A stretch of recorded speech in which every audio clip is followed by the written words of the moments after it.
Purpose of debate only, I yield the customary 30 minutes to the gentleman from Massachusetts and my colleague on the Rules Committee, Mr. McGovern, pending which I yield myself such time as I may consume. During consideration of the resolution, all time yielded is for purposes of debate only. Mr. Speaker, I ask for unanimous consent that all members have 5 legislative days to revise and extend their remarks. Without objection.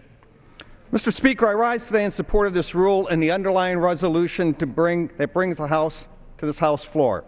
The rule provides for consideration of 2 contempt of Congress charges laid against Attorney General Eric Holder. You're going to hear a lot of folks say how historic today is.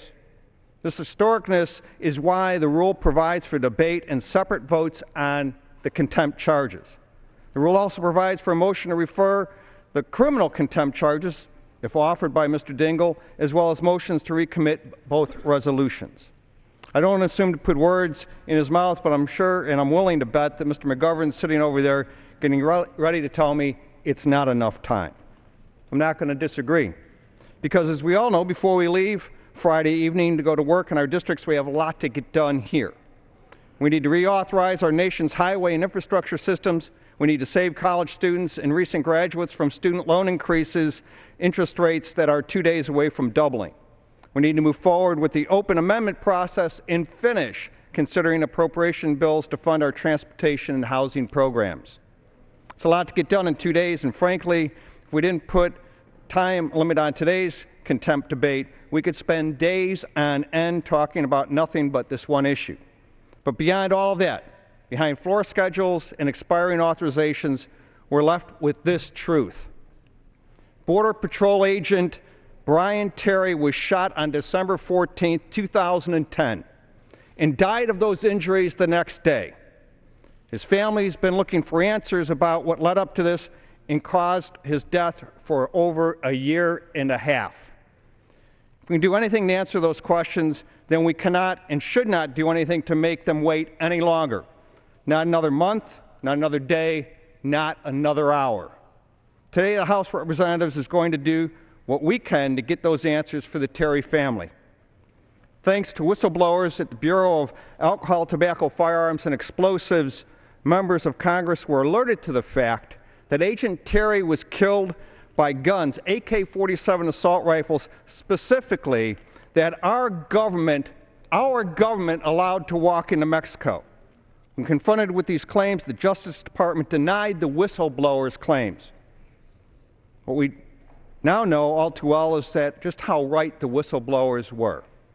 However, it took the Department of Justice 10 months from their first denial, almost a year after Border Patrol agent Brian Terry's death, to formally retract the denial about their reckless program that contributed to the deaths of Agent Terry and hundreds of Mexican citizens.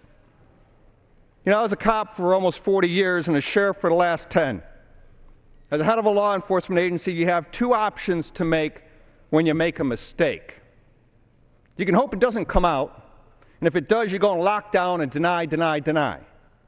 Or you can go out in front of it and admit you made a mistake, tell the American people you're going to investigate, and then do everything to make sure this never happens again.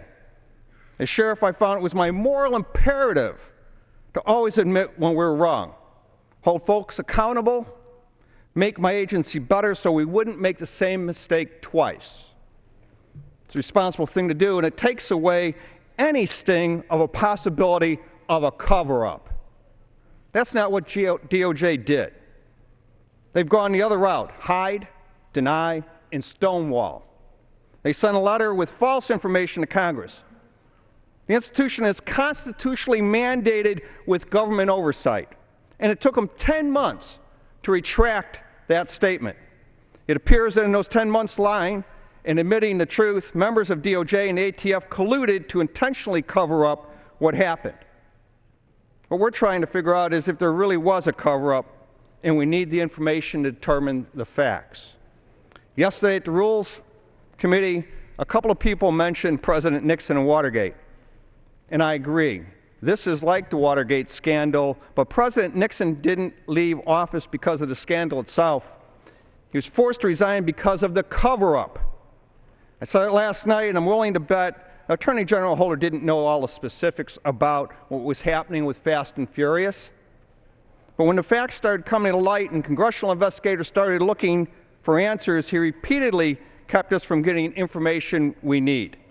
And that has kept the Terry family from getting the closure they need.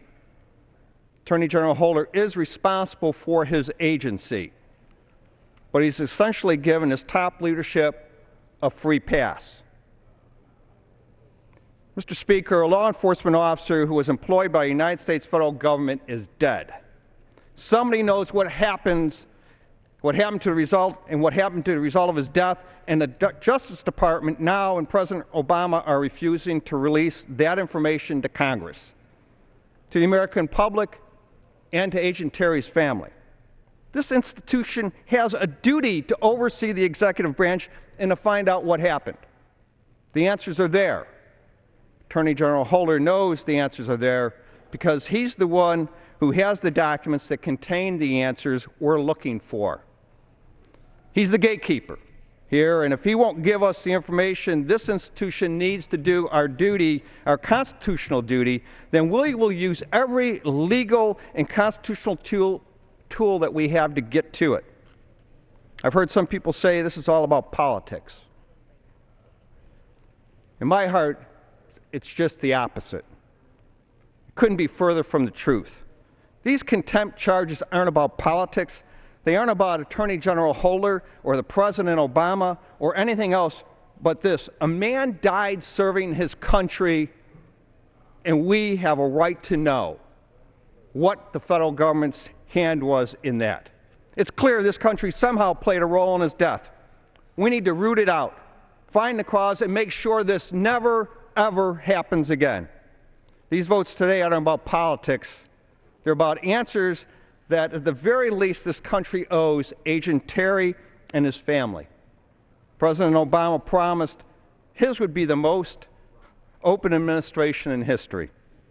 When discussing executive privilege in the past, Attorney General Holder has made it clear that DOJ won't invoke state secrets privilege to conceal violations of the law or administrative error, avoid embarrassment, or to prevent or delay the release of information. Unfortunately, that is exactly what's happened so far with Fast and Furious.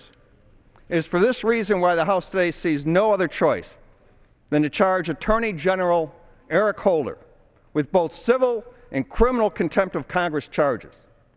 I'm going to support both of these resolutions. Mr. Speaker, it's not about that. It's the political thing to do. It's not because it's the easy thing to do, but it's because it's the right thing to do.